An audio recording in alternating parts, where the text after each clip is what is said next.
So finally जो NCERT का data और जो होमवर्क है, एक एक लाइन आपको एनसीईआरटी पढ़ना है कैथोड रे एनोड रे एक्सपेरिमेंट का, है ना।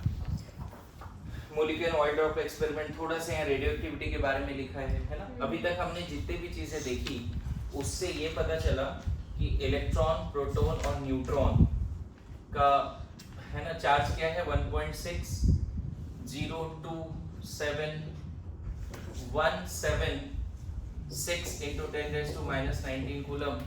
एनसीईआरटी का डेटा लिख रहा हूँ, प्लस सेम रहेगा एंड ये 0 कूलम।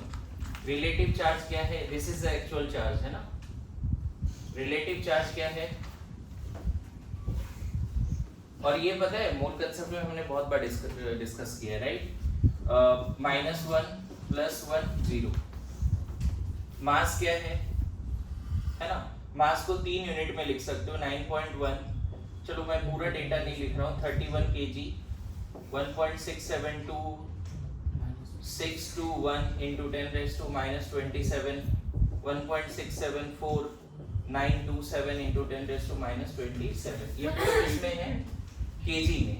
ये पूरा किसमें है जी, केजी में। एवीयू में कितना है, ग्राम में कितना है, तो सबका पावर 3 से कम कर देना। 3 से पावर कम करता है 28, 24, 24।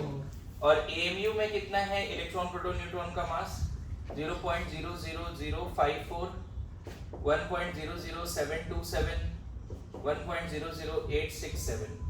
अप्रोक्सीमेटली इसको कितना माना गया, 0, इसको 1 और इसको मोल कंसेप्ट बताओ, इतना बार यूज किया हमने।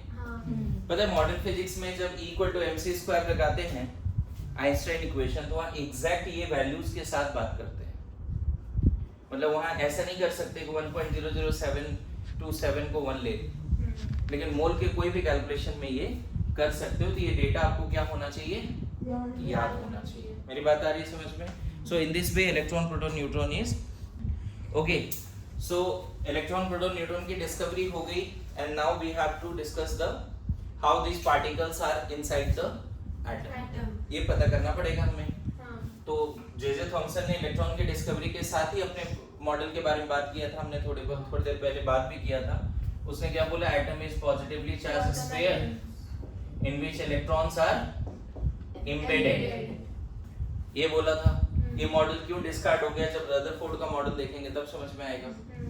रदरफोर्ड बड़ा फेमस है, 910 में भी Rutherford's gold foil experiment, scattering experiment, तो उस पे भी बात करेंगे, एनिमेशन भी देखेंगे, and then Bohr model, and then फिर हम लोग फाइनली ये पढ़ लेंगे तो चैप्टर ही खत्म हो जाएगा। बट इसमें बहुत सारी चीजें हैं, धीरे धीरे हम लोग लर्न करते हैं, ठीक है। ओके, देखो हुआ क्या, एक रेडियोएक्टिव सब्सटेंस लिया गया, लीड बॉक्स है, यहाँ से क्या निकला, alpha particle.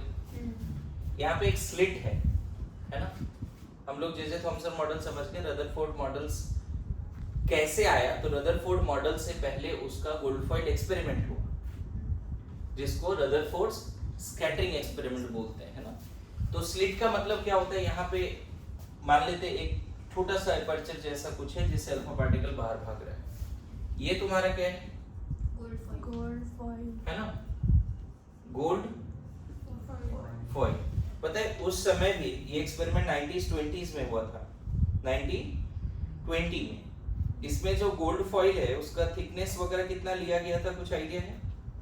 What is the thickness of gold foil, anyone? इस एक्सपेरिमेंट में जो गोल्ड फॉइल का थिकनेस था, मुझे सही से याद नहीं है, शायद 40 mm या 4 mm